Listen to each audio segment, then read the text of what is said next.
Everybody, and welcome to Car RayRob. I'm Ray. I'm Rob, and this is our new podcast, Say Hello to My Little Film. Hey there, it'll be just a little while till Ray and Rob spit their spittle. Come on, check out of the hospital. So grab some of your best peanut brittle. This will be a darn good transmittal. And say hello to my little film. Hey, everybody. Thank you for joining us on this inaugural episode of Say Hello to My Little Film. Before this, just a little bit before this, like 6, 7, 8 years ago, we were doing some YouTube videos, right, Rob? Nobody remembers that. I barely remember. The only way I actually remember it is by looking at it. I see that it's there. I see it's on YouTube. I see myself with hair, which is no longer there, so I know it happened. I have more. Yeah, that's true. But we are back, and we're doing a podcast now, and as we've mentioned a couple times, and we should keep mentioning because it's name recognition, and that's important. It's called Say Hello to My Little Film. What are we doing here, Rob? What's the goal?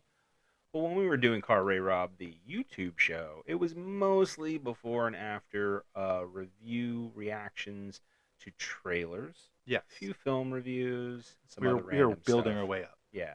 And one episode that we did, perhaps our classiest episode, was something called Fashionably Late Reviews. Yes, I remember. And it was for a film, one of my favorite films, called Sweet Smell of Success. I'd never heard of it. Exactly. And that was the main point, is Ray had never heard of it. So I kind of wanted to get his reaction to that. Fresh take. Fresh take on a retrospective review, because I go back and forth on retrospective reviews. I was actually talking with a friend recently about it. I find myself thinking, when I read a retrospective review of a movie that I can tell that the writer has clearly loved for their entire life, and like, okay, now I'm going to sit down and I'm going to write a review of Star Wars or The Godfather, Blade Runner. These real Yes. iconic movies that everybody loves. They're covered in every film class. Exactly. And you find yourself thinking, man, like, this person just is kind of just saying the same thing I've heard 1,000 times. And, They're parodying a million videos before that. Exactly. And there's, and that's fine. I don't want to down anybody's opinion on anything. I do. I don't, because it's about what you love, and I think people really, they do genuinely love these movies. Or, which brings me to point number 2, is they hate the movie. Right. And they really just want that kind of clickbait hot take review. Exactly. That is just, Marlon Brando sucks. Right. That's like the headline of the review, Marlon Brando sucks. And you can tell that people are doing that because they honestly want a reaction from people. Not an honest review. Right. And you wonder if it's honest or not. And that's not what we're going for here. Exactly. So what I wanted to do is, instead of, me or Ray, reviewing a movie that we've seen and love, we are recommending that movie to the other so that that other person can review it. So part of the guidelines is the recommender is recommending a movie they love, not necessarily a classic. It could be a classic, could be mainstream, could be art house, could be whatever, but a movie that they love to the recommendee who's never seen the movie. Exactly. And we've known each other for a long time. A long time. We've seen a lot of movies together. We really have. We used to have to wait in line to see movies back then. There was a time. Now I just get my assigned seat. I remember we went to Lord of the Rings, I think 6 hours something before like it started. Something like that. Yeah, and then we just talked about it for 45 minutes in the parking lot after the movie as well. Exactly. So with each of these recommendations, as we say, we love the movie. We both have our list kind of prepared for the next couple episodes. I can admit I've never told these movies I love them yet. I struggle with that. It's a big step in any relationship.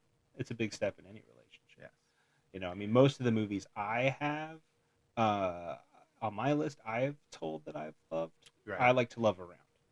Yeah, you have to share. But it's not necessarily a guarantee that the viewer is going to love the movie. But we do hope that, through all of these, that we will find interesting discussions, at the very least, and kind of find out, a little bit of why the reviewer, why the recommender loves the movie as much as they do. But really, more importantly, is that a shared experience that the other person That was very well said. That's what you think this podcast is about. What I think this podcast is about is you have a wall of movies that I have not seen a large chunk of those movies, and this is your way of tricking me into actually having to watch them. Well, I hope to gross you out with at least one John Waters movies before this series is over. I knew that was going to be on your list. I have my list. I'm not sure if you're going to like everything on my list either. You know, there are a lot of places you can go to look at movie reviews, and you know, a lot of times it's a movie you've seen, and then they're telling you why you liked it. Maybe you're not sure why you liked it. They're going to tell you why you liked it. But with us, we're kind of almost telling you we're going to recommend some movies you haven't seen, and we want you to come along with us. Like, take the spot of the recommendee and watch the movie for the first time, and then come back and finish the podcast with us. Yeah, exactly. We a format that we kind of used pretty regularly in the YouTube channel is the before and after. Mm-hmm. So what we'll do in this podcast is we will come together before, where we will introduce our recommendation. The other will kind of set it up for the other, have a little short discussion. You know, maybe the other person knows a little bit about a movie, maybe they don't know anything at all, and then we will go in and watch the movie together, and we will then come back after and review Honestly, exactly. The movie, and kind of hopefully have some pretty interesting discussions along the way. Okay, Rob. So for episode 1, you are going to be the first recommender. Oh. I've deferred to you. You're going to launch us. What do you got? What do you got? What do you got? I feel like Miss America. I've just won, everybody.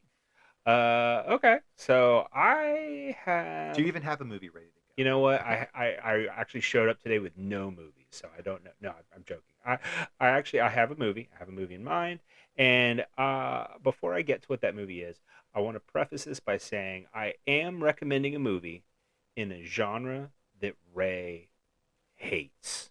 Horror. It is a horror movie. Well, and to be fair, it's not that you hate all horror movies. Sure. You really hate slasher movies. This is a slasher movie? This movie is a slasher movie in a loose sense. Okay. It is Mick G's 2017 comedy horror film, The Babysitter. Okay, I have not seen that. I would have been shocked if you had, actually.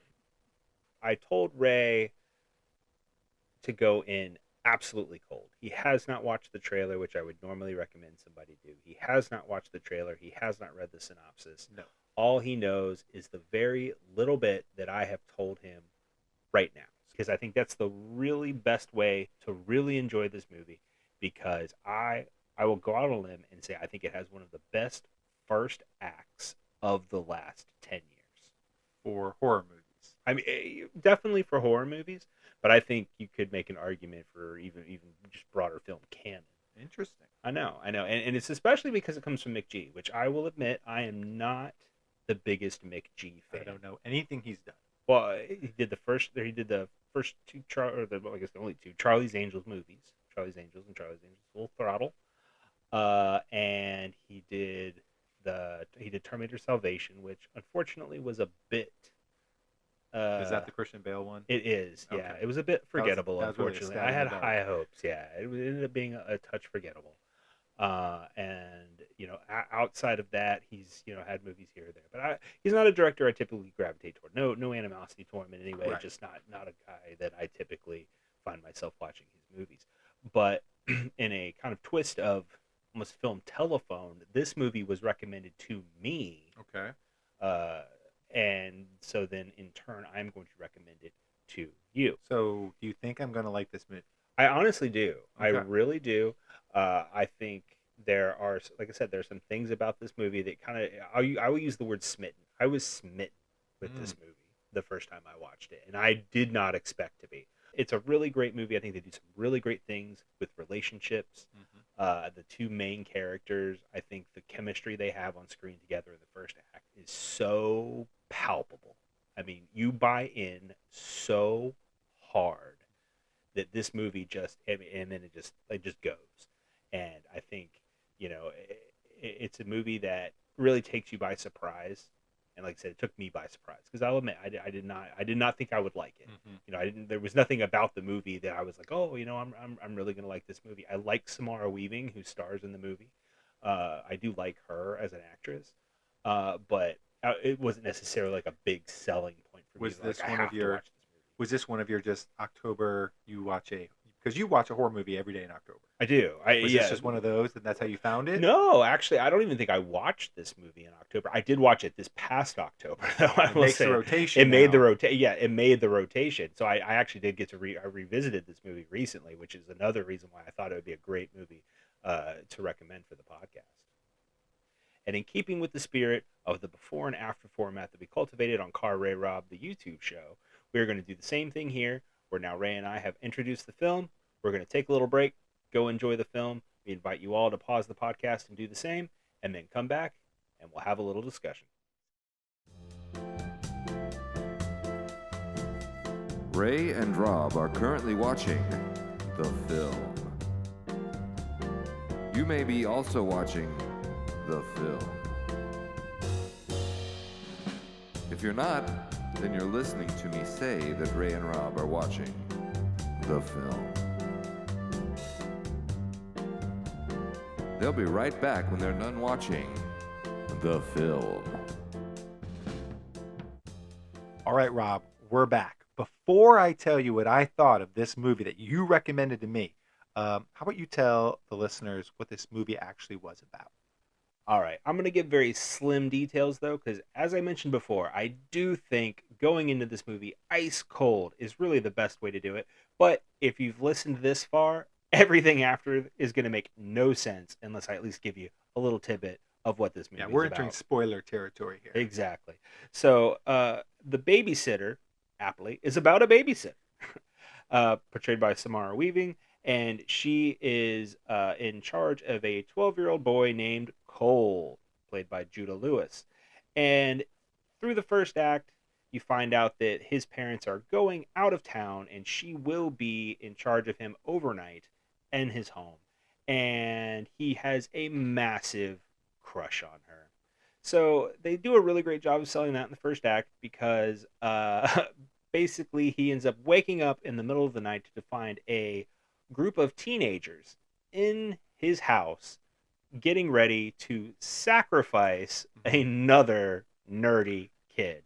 And I'll leave it there. Not your average night when mom and dad are gone. Definitely not. Definitely not. But I will leave it there, at least as far as the plot goes, because we are getting ready to dive deep into this movie right now. So as we kind of set up before we watched this movie, this podcast really isn't about my opinion. You know I love the movie. I told you I love the movie. I was very open about it. But now I want to get a little bit of what Ray thought about the movie. Well, Rob, you said that you thought I was going to like this movie. I was kind of confident about it. You told everybody I hate horror movies, and I do. I did. But I did like this movie. I knew it. It was a lot of fun. Yeah.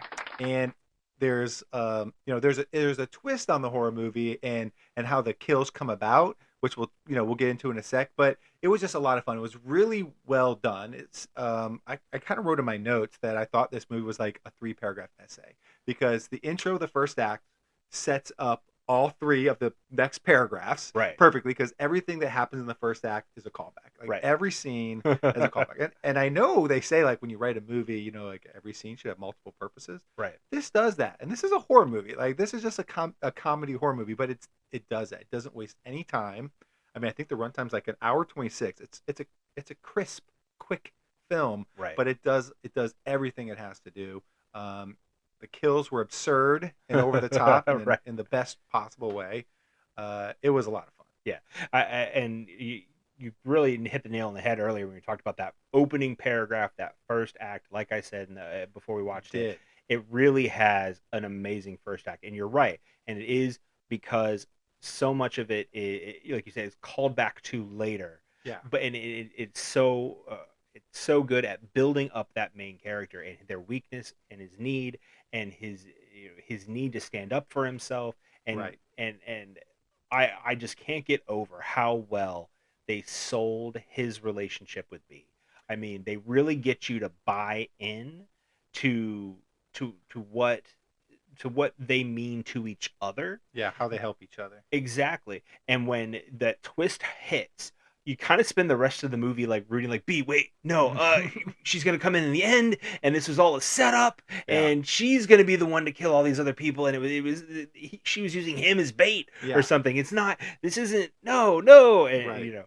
and it's so good. Yeah, so I mean, let's tackle that first act because I think there's so much conversation that can be pulled from there. But I was kind of telling you when I was watching the movie, it starts off very familiar. Like a lot of the things that I think make the first act so great isn't necessarily something that you're going to appreciate at like the end of that 20-minute mark or whatever it is. It's going to as you see it, what the movie does with that first setup is when you really appreciate. I think when you really appreciate it, and for the reasons that you said, because it set up the relationship um, so well. But when I was watching the movie, it's like I think, like I just said, it was starting very familiar, and so I knew this was a horror slasher movie, as you said. So I'm like, well, who is the slasher? Um, and at first I'm like, oh, I guess it's gonna be the babysitter. Like she's gonna slash the bullies, right? Like she's gonna kill all this nerdy kid's bullies. She's like his guardian angel. It's what we hoped. It's what we hoped would They happen. want us to feel that. They want us to hope that. Exactly. And then I was like, that's probably been too straightforward. I think it's actually going to be the kid. I think the twist that makes this movie so great in Rob's mind is that the kid ends up being the slasher as he's trying to take out the wooers of B, the babysitter. And I thought there was a scene where they were setting it up. It was really cool where like he's spying on her a little bit because kind of the setup is the reason why he sees the sacrifice is he's trying to see what she does when he goes to bed. Right. And he's kind of hoping it's a little kinky maybe, but right. But as he sees her, leaving a convenience store, there's like suggestive signs in the background, and one of the signs behind him said like lion and then space like kill. So I was like, oh, he's the killer. This is foreshadowing. Well done, movie. And it's not untrue, but it's not true either. Right. No, absolutely. And it's, as after the sacrificial scene where they finally like off the nerdy kid and, everything kind of spirals out of control. They realize that Cole is awake and he knows what's happening. And he goes through and has to defeat every one of these cult members. Yeah, he does kind of take that role. Yeah, it had some like Scott Pilgrim in a way, like he had to beat the evil seven evil X's, but sure. But he had to beat these people of this cult, and it was some of the kills were kind of like accidental, or they just kind of built on top of itself. But again, as kind of we were saying, like all of those kills served multiple purposes because they were set up in the first act with Cole's weaknesses. There was a kill in the crawl space. That was the place that he was too chicken to go to. Right. When there was a kill in his treehouse, which they kind of had set up that they were remodeling or taking it down because he was getting too big for it. And the end of the movie is where he flips and barrel rolls a car, which he kind of just spewed out that he could make his toy cars do. So again, set up that was possible. Exactly. The first kill of the movie was, he didn't clean up his toys that his mom asked him to, and one of the cult members slips on it, falls down, basically falls down the stairs. Right. So like everything was set up. Yeah. Just didn't come out of nowhere. And a lot of times I think when these movies aren't well done, it's like, the nerdy kid or the nerdy character did something brave. Mm-hmm. And then that's the growth, and that's good and works. But like this, like I said, it was set up with something in that first act, and it just made the payoffs that much better. Yeah. Well, and I definitely also I love the fact that he's not just Rambo. So, so yes, he's put in this situation. Yes, he needs to find his confidence. Yes, he needs to do these things. But, it's funny because, using another kind of reference, there are times when the movie, especially when you brought up the toys, even kind of feels like a Home Alone situation, where it's like, oh, like I set these up on purpose, or later with the goth friend under the house with the fire, and all of that.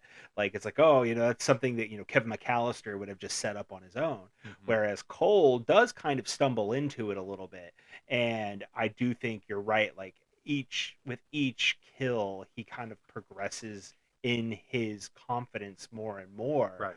up until it's finally just, him and B, and that leads to the barrel roll. So, which is the Yep. big stunt. Yeah, leads to the barrel roll. Probably was not CGI. They probably actually did that. I don't think the kid drove the car, but it happened. Yeah. We mentioned that one of the members of this cult, B's kind of cult, is a nerdy kid, and I think at the very beginning, because he's the sacrifice, he's the person that B actually kills after like kind of making out with him. But before she kills him, he's all nervous about kissing her with like people watching. Mm-hmm. And as we kind of said, Cole, the main character, is watching this like from like a hidden spot upstairs. He's kind of watching because he wanted to see what B was doing when he went to bed. And I think it's really well done, like that member of the group, because I think Cole's like watching him like chicken out, like he's getting to kiss the babysitter that he kind of wants to kiss, Right. and he's not doing it. And I think Cole's seeing himself in that very timid person, and that was a really good character to include in that cult group. Well, and like you said, there is that kind of bit of projection because, yes, he watches this other kid be sacrificed, and then he has to spend the rest of the movie not becoming that kid. Like, Right. Don't be that kid. So that's kind of what he has to do. And I think the other great thing about the cult as, kind of an archetype is that each member kind of fits a different mold of the popular kid, whether you're talking about the jock or the cheerleader or the kind of wisecracking friend or whatever, Right. and then even the kind of pretentious goth girl, Mhm. she kind of fits a different archetype of that, because especially in more modern movies, like that character is kind of finding its own space in modern cinema. Definitely. So and again, he is that kind of nerd archetype himself, so he's kind of has to fight back because all of these popular kids are essentially trying to sacrifice him for their own gains. And I think that's kind of a metaphor, if you will, for basically modern youth socio-political Sure. culture. So it's the jocks and the cheerleaders and all of that, that you have to sacrifice the nerds for their own popularity or their own success or whatever it is. And I think this movie really embodies that. Yeah, and they did a really good job, I thought, with those characters. Like they're the bad guys, but they're also like the comic relief in a lot of ways too, and they're really good at it. Like Yeah. the wisecracking dude from Vine, I don't remember his name, was really funny. The cheerleader was great. She was hilarious. Yeah, Like, Bella Thorne. Yeah, she's fantastic. she was hilarious. She got shot in the boob, right. and just her vainness, not about possibly dying, but about not having that boob, was hilarious. Yeah, absolutely. But I don't know. I think my favorite kill might be the jock.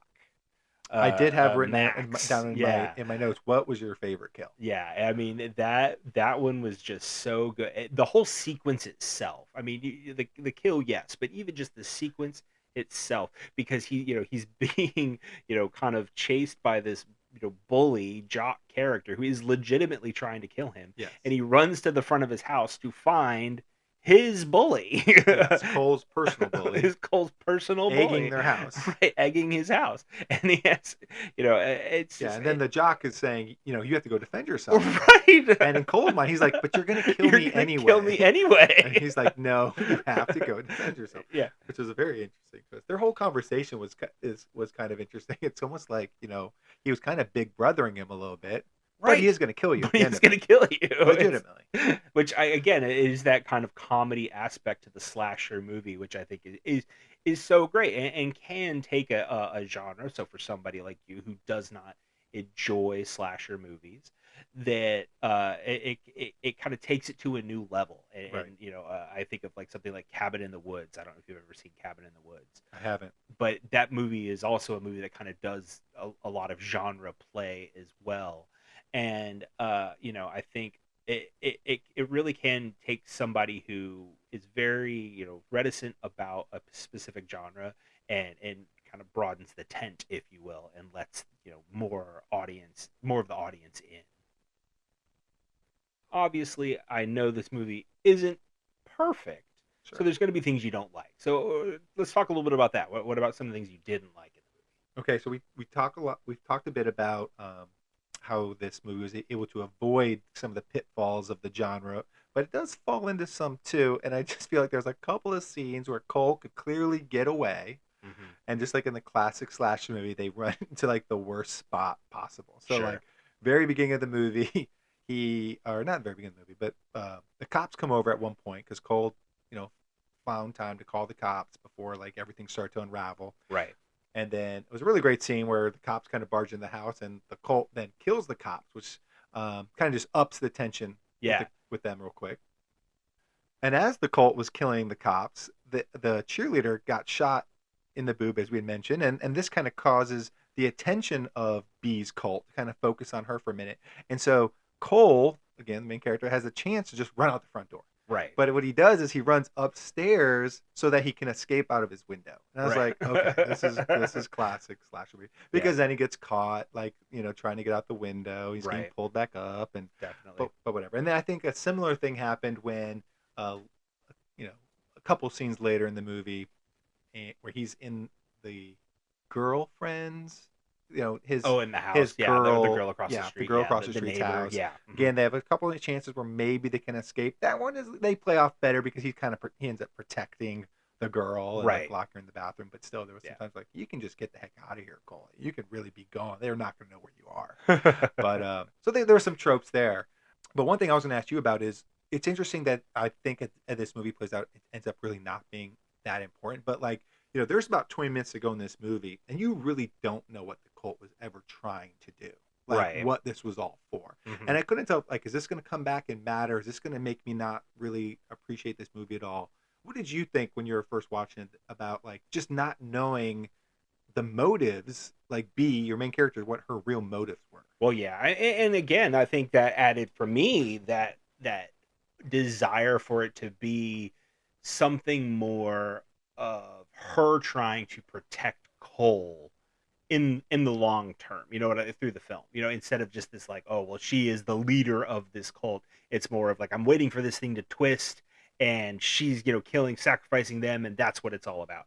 But I Doesn't think, really go that way. no, not at all. And that's kind of the thing, is that you're right. And eventually, when she does, when the full, plot plan, motive is revealed, it is relatively simple, because it Yeah. is just like, Just- oh well, I'm sacrificing this person so that I can have everything I want Yeah.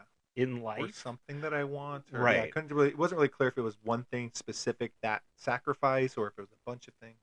Yeah, I mean, I do think it really is that simple, where it's just that we sacrifice this person, we drink the blood, whatever, and then we get whatever we want, that kind Well, of then thing. why do they have to do multiple sacrifices? Like, you've already got everything you wanted. What do you need more? You're How can trying you to- get more of everything? You're trying to find logic in cultdom.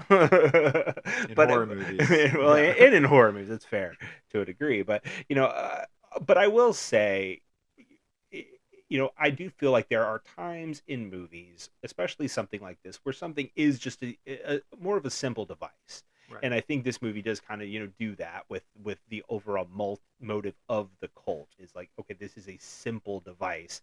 But I do think by that point in the movie, like, I think I'm bought in enough Right. that, I'm okay with it being that simple, that it doesn't have to be this, maybe something, larger conspiracy, or, something like that. Or, like, kind of like even what I was thinking it might be, where there was this kind of like big twist, Right. where B was, on Cole's side the whole time, and this was, some other nefarious plan for the other cult members, not her. But I don't think it bothered me, that much. Yeah. I think by the end, like I said, I was bought in enough that I was satisfied with the ending. Yeah, I agree that at the end, though, it did, obviously it crossed my mind at that 20-minute mark. I'm like, what is this cult doing? And is it going to matter? And is it going to matter to me if it doesn't matter? When it really didn't matter, I didn't care. Like, Yeah. I thought it was, like you said, I was so bought in to everything that had led up to that point, to the chain of events that unfolded because of the sacrifice, Mhm. that it didn't matter to me what the sacrifice was really for, because it just set off some stuff that was so fun. Yeah. And such cinematic gold that I was okay with it. But they, and I think they did enough, because they even kind of hint when she's kind of telling him what she's wanted in the past, kind of made it seem like maybe she wasn't always this cool and this popular, and maybe that was some of the things that she got for it. Right. And and then again, you're kind of projecting like, well, maybe she's going to help Cole out, or not with this necessarily with sacrificing, or giving him his wish because she sacrificed somebody. I think that would be weird, but but it just kind of showed that her relationship with Cole was more genuine Mm-hmm. than you feared it wasn't when she when you first saw that sacrifice. You feared that she was faking it all, and that I think the ending does a good job showing you no, she wasn't. She does legitimately like him, but he wasn't means to the end in some ways. Yeah, no, I completely agree. I think that there was enough of a I'm not going to use the word. Fine, I'll use the word reconciliation as Mm-hmm. like between Cole and B in that final scene, and it even kind of made me think, that perhaps she did do for Cole what she was going to do for all of the other cult members and even herself, but instead of doing it through this, ritual, she kind of sacrificed herself in a way. You know what I mean? Mm-hmm. Because she kind of knew that he was gonna, I think, be okay in that situation. Going forward, like he had kind of found his confidence and he was gonna kind of get out there and be the person that she knew he could be and the person that he wants to be. Kind of landing him in a good spot, going forward. All right, so anybody that's been with us since the Car RayRob YouTube days knows that we had a rating system for the trailers, the movies, things You like have that. to. You have to in this Right, you have industry. to, which is why we're not going to do that here, because that's not really what I feel like this podcast is about. But considering that this is about recommending a movie, Mm-hmm. I recommended this movie to you. I loved it enough to do so.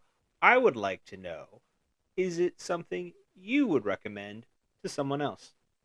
I will say that yes, I would. I endorse this movie. I think that this movie was really fun. I would definitely tell people, um, the month of October, just anytime you want to just kill an hour and a half and have some laughs and have some fun, that this is a movie that you could definitely check out. In some ways, I feel like this movie is going to completely ruin slasher movies for me going forward because I already had a bias toward those types of movies. But this one was so well done that I feel like I'm gonna now nitpick those types of movies even more now because I'm gonna see a kill that wasn't perfectly set up like they are in this movie, and I'm like, you lazy turds, why did you not do what the babysitter did? So I think in a good way, this is gonna encourage me to watch less slasher movies and just come back to this one. You really needed help not watching slasher movies? No, but sometimes when you aren't looking for help, that's when you find it. Well, like I said, I know I love the movie, and I would absolutely recommend it, not just to you, but to anybody. So if anybody in our audience has not watched the movie and listened to this podcast, I hate that I spoiled the entirety of it for you, but definitely go watch it. You'll It still like it. You'll still like it. Yeah, it's a really great movie. Like I said, I love the first act, everything they did with B and Cole, that entire setup. It felt so genuine, so pure. They kind of, the way they kind of played with innocence with Cole, that naivete, like he Yes. and where he found himself at the end of the movie, I thought was just a really really great journey, and I think everybody would enjoy the ride.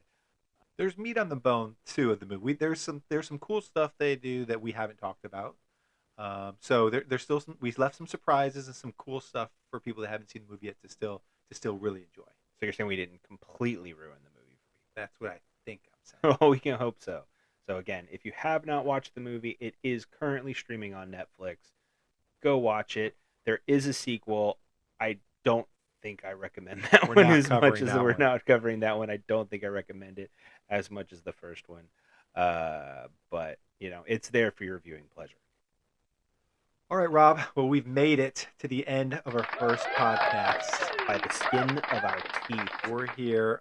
Thank everybody who listened to this entire thing for going along on this little trip with us. And it's at this part of the podcast where we have to ask the audience to please rate and review this podcast. Any 5-star review we will read on air on our next podcast. It's a moral imperative. It really will help us out. We'd really appreciate it. You've come along this far. You put in this much effort. Might as well just do one more thing. They clearly don't hate us if they've listened this far into this episode. And after you rate and view, why don't you take advantage of that comment section and give a recommendation to me and Rob. Tell us something that we should check out. Yeah, and anybody else in our viewing audience as well. Let's really grow this community of film lovers here at Car RayRob. All right, everybody, and one more time, me and Rob want to thank you guys for joining us on this first episode of Say Hello to My Little Film. Yeah, we couldn't do it without you. We do this for you. We love each and every one of you. We think we do. And in 2 weeks' time, 2 weeks from this release date, episode 2 will come out, so be on the lookout for it. Keep supporting us. We really appreciate it. Yep. And until next time, this is Car RayRob. Where I'm Ray. I'm Rob. And remember, be defined by the films you love, not the ones you hate. Hey there, it'll be just a little while till Ray and Rob spit their spittle. Come on, check out of the hospital.